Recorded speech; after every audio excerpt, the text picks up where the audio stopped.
আসসালামু আলাইকুম, সবাই কেমন আছেন? আসলে আজকে যে বিষয়টি নিয়ে কথা বলবো সেটি নিয়ে তেমন একটা আমি অনলাইনে কথা বলি না, তবে না বলে আর পারলাম না। সেটি হচ্ছে অহংকার। মানুষের অহংকার যে পতনের মূল, সেটার আরেকটি উদাহরণ, জীবন্ত উদাহরণ হচ্ছে আফগানিস্তান ক্রিকেট টিম। আমি কিন্তু ছোটবেলা থেকেই ক্রিকেট প্রেমী ছিলাম। আমি যে ক্রিকেট কতটুকু পারতাম সেটা আমি জানি না, তবে ক্রিকেটকে মনে প্রাণে ধারণ করতাম, এখনও করি। যদিও আমি আমার কর্মস্থলের কারণে অনেক সময় অনেক খেলা দেখা হয় না, তবে নিউজগুলা আমি শুনি।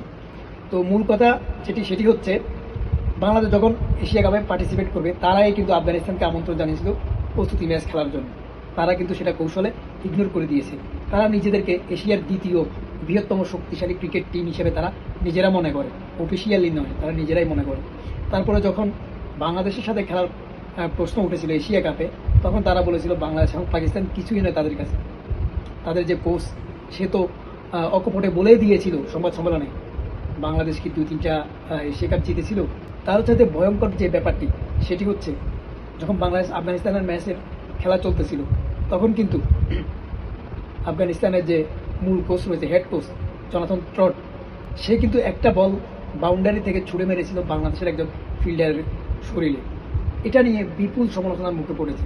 তাছাড়া আফগানিস্তানের প্রত্যেকটা ক্রিকেটারের যে বডি ল্যাঙ্গুয়েজ, যে কথা বলা, যে একদম নিম্ন অপ্রফেশনাল মন মানসিকতার কারণে আমরা সবসময় ক্রিকেটকে অন্তরে ধারণ করি। কথা বলার যে ধরনগুলো, সেটি দেখে কখনোই মনে হচ্ছিল না যে এরা প্রফেশনাল কোনো ক্রিকেটার, মনে হচ্ছিল এরা যেন যুদ্ধে নামছে মানুষের সাথে। আসলে ক্রিকেটটা হচ্ছে বিনোদন, যে কোনো খেলাই হচ্ছে বিনোদন।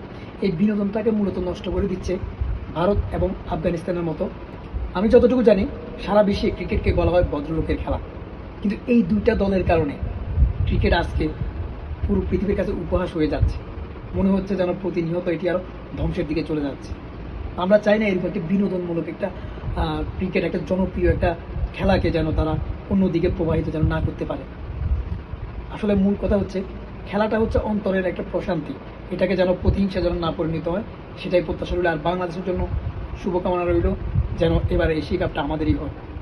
স্বপ্ন দেখতেই পারি, স্বপ্ন দেখতে তো আর সমস্যা নেই, কোনো টাকাও লাগে না, তাই না? সবাই ভালো থাকবেন, আর ভিডিওটি বেশি বেশি করে শেয়ার করে দেবেন। আজকের মতো এখানে রাখতে হচ্ছে, অন্য কোনো দিন অন্য কোনো বিষয় নিয়ে আবার আপনাদের সামনে হাজির হয়ে যাবে। ততক্ষণ পর্যন্ত আল্লাহ হাফেজ।